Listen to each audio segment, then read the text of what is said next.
Sister എന്തിനാ എന്നെ കാണണമെന്ന് പറഞ്ഞത്? അയ്യോ, ഞാനങ്ങനെ പറഞ്ഞിട്ടില്ല. സാറിനെ പോലെ ഇത്രയും വലിയൊരാളോട് വഴിയിൽ വെച്ച് കാണണമെന്ന് ഞാൻ പറയൂ? അംബിക ചേച്ചി എന്നെ വിളിച്ച് പറഞ്ഞത് നീ ആലിന്റെ ചുവട്ടി വന്ന് നിക്ക്, വർമ്മ സാർ നിന്നെ കാണാൻ വരുമെന്ന്. ചേച്ചിയെ തെറ്റിദ്ധരിക്കോ കുറ്റം പറയൊന്നും വേണ്ട. ചേച്ചി എന്നെ സ്വന്തം മകനെ പോലെ കരുതുന്നത് എന്നെ ജീവനാ.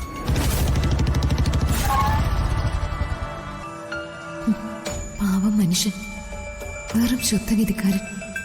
അവരൊരു ദുഷ്ട സ്ത്രീയാണെന്നോ എന്തും ചെയ്യാൻ മടിക്കാത്തവരാണെന്നോ ഇദ്ദേഹത്തിന് അറിയില്ല. സിസ്റ്റർ എന്താ ഒരു നിമിഷം മൈൻഡ് ആബ്സെന്റ് ആയത്? ഒന്നുമില്ല സർ. ഞാൻ പറഞ്ഞു വന്നത് എന്റെ നന്മയ്ക്ക് വേണ്ടി ചേച്ചി ചിന്തിക്കുന്നതല്ല എനിക്ക് ഉപദ്രവമായിട്ട് മാറുകയാണ്. എന്റെ ജീവൻ രക്ഷിച്ചാളല്ലേ സിസ്റ്റർ പവിത്ര? ജീവൻ രക്ഷിച്ചത് ഞാനല്ലെന്നും അത് സാറിന്റെ ഭാര്യ തന്നെയാണെന്നുള്ള സത്യം സാറിനോട് തുറന്നു പറയണോ? വേണ്ട, ആ പിള്ളേർക്കും പത്മേച്ചിക്കും അത് ഉപദ്രവമാവും. എന്നെ ജീവിതത്തിലേക്ക് തിരിച്ചു കൊണ്ടുവന്ന സിസ്റ്ററെ ഞാൻ ആദരവോടെയാ നോക്കുന്നത്. എനിക്ക് സിസ്റ്റർ നല്ലൊരു സുഹൃത്ത് തന്നെയാണ്. എനിക്കും അങ്ങനെ തന്നെയാ സർ. സാറിനോട് ബഹുമാനവും സ്നേഹവും മാത്രമേ ഉള്ളൂ. ചേച്ചിക്ക് നമ്മൾ രണ്ടിനും ഒരുമിക്കണമെന്നും വിവാഹം കഴിക്കണമെന്നൊക്കെ ആഗ്രഹം. പക്ഷെ എനിക്കങ്ങനെ ചിന്തിക്കാനേ പറ്റില്ല. എനിക്കും ചിന്തിക്കാനേ പറ്റില്ല സർ. സാറിന് അങ്ങനെ വല്ല ആഗ്രഹം ഉണ്ടോന്ന് സത്യം പറഞ്ഞാൽ ഞാൻ പേടിച്ചിരിക്കുകയായിരുന്നു. ഒരിക്കലുമില്ല. ഒന്നാമത് എന്റെ ഏജ്, അത് മാത്രമല്ല എന്റെ മകളാകാനുള്ള പ്രായമേ സിസ്റ്റർക്കുള്ളൂ. ചേച്ചി നമ്മുടെ നല്ലതിനു വേണ്ടിയായിരിക്കും പറയുന്നത്. ചേച്ചിയോട് സിസ്റ്റർ തന്നെ പറഞ്ഞ് എന്നെ വിവാഹം കഴിപ്പിക്കാനുള്ള ആ താല്പര്യത്തിൽ നിന്നും ഒന്ന് പിന്തിരിപ്പിക്കണം. ഞാൻ പറയാം സർ. ഞാനും വല്ലാത്തൊരു ധർമ്മസങ്കടത്തിലായിരുന്നു.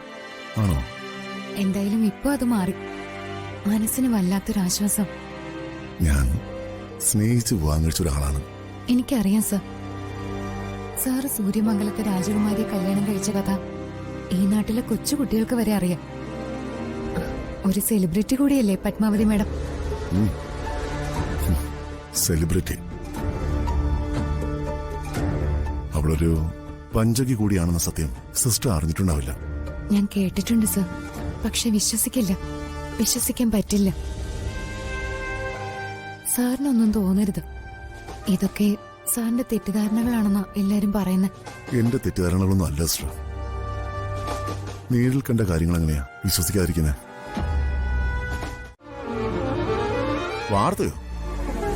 മനുഷ്യർക്ക് പൊതുസ്ഥലത്ത് നിന്ന് സംസാരിച്ചുകൊടുന്ന നിയമമുണ്ടോ? മുൻ മന്ത്രി പ്രതാപവർമ്മയും ഏതോ ഒരു സ്ത്രീയും കൂടി പൊതുസ്ഥലത്ത്. ചാനലായ ചാനലുകൾ തോറും ഇതിപ്പോ വാർത്തയാവും. ഫ്ലാഷ് ന്യൂസ് എന്ന പേരിൽ ഇപ്പൊ തുടങ്ങും. സ്കൂപ്പ് ഇട്ടാൻ കാത്തിരിക്കുക റിപ്പോർട്ടർമാര്. എന്റെ കാര്യത്തിൽ കയറി ഇടപെടാൻ നിനക്കാരാ അനുവാദം തന്നത്? നീയും ഞാനും തമ്മിൽ യാതൊരു ബന്ധവുമില്ല. മേലിൽ എന്റെ കാര്യത്തിൽ കയറി ഇടപെട്ട് പോകരുത്. മനുഷ്യർക്ക് അവരുടേതായിട്ടുള്ള വ്യക്തി സ്വാതന്ത്ര്യമുണ്ട്, പൗരാവകാശമുണ്ട്. എന്റെ കാര്യങ്ങളിലൊന്നും കയറി ആരും തലയിടണ്ട. നീ എന്താ മിണ്ടാ നിൽക്കുന്നേ? നീ വിളിച്ചോണ്ട് വന്നാണോ ഇവിടെ? അല്ല സാർ. വിളിച്ചോണ്ട് പോടാ. ഇവൾക്കെന്തോ മെന്റൽ പ്രോബ്ലം ഉണ്ട്, സംശയരോഗം. ഇപ്പോ ഞാൻ പറഞ്ഞതൊക്കെ എങ്ങനെ ഇരിക്കുന്നു? എല്ലാം സത്യമായില്ലേ? അങ്ങനെ ആണെങ്കിൽ തന്നെ നിനക്കെന്താ? അല്ല, നീ എന്റെ ആരാ? എന്റെ ആരാന്ന്? ഞാൻ എനിക്ക് ഇഷ്ടമുള്ളതൊക്കെ ചെയ്ത് ജീവിക്കും. ചോദിക്കാൻ ഇവിടെ ആരാ ഉള്ളേ? എനിക്കൊന്ന് അറിയണല്ലോ. ഇത്രയും നാൾ ഞാൻ മറ്റുള്ളവർക്ക് വേണ്ടി ജീവിച്ചു, ഇനി എനിക്ക് വേണ്ടി ജീവിക്കണം. ആരുണ്ട് എന്നോട് ചോദിക്കാൻ? അതിനൊക്കെ ധൈര്യമുള്ളവരെ എനിക്കൊന്ന് കാണണമല്ലോ.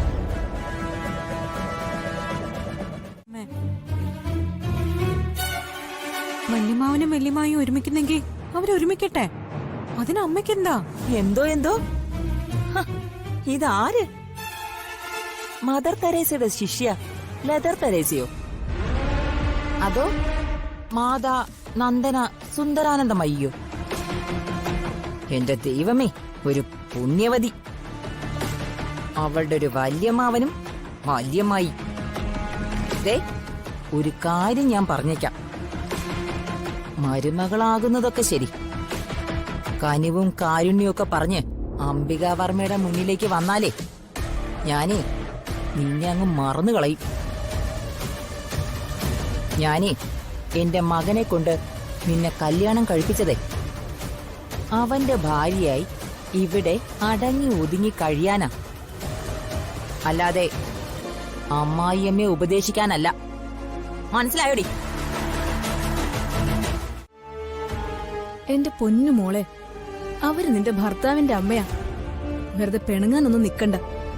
എങ്ങനെയെങ്കിലും പൊരുത്തപ്പെട്ടു പോവാൻ നോക്കണം. അവര് ഞങ്ങളുടെ ശത്രു ആയതുകൊണ്ട് മോള് ഞങ്ങളോട് മിണ്ടാനോ ഇടപഴകാനോ വരരുത്. അതവർക്ക് ഇഷ്ടപ്പെട്ടു എന്ന് വരില്ല. അവരുടെ ഇഷ്ടം എന്താണോ അതനുസരിച്ച് എനിക്ക് ജീവിക്കാൻ പറ്റോ? കല്യാണത്തിന് മുൻപ് ഇവരുടെ ചക്കര വർത്താനമൊക്കെ കേട്ടപ്പോ ഞാനങ്ങ് മയങ്ങിപ്പോയി. എന്റെ കുഞ്ഞെ, അങ്ങനൊന്നും പറയോ ചിന്തിക്കുകയോ ചെയ്യരുത്. അംബികയോട് സ്നേഹത്തോടെ പോകാനേ മോൾ ശ്രമിക്കാവൂ. ഒരിക്കലും അവരുടെ വെറുപ്പ് സമ്പാദിക്കരുത്. അവര് വലിയ ഡേഞ്ചറാ. എനിക്കങ്ങനെ പേടിയൊന്നുമില്ല.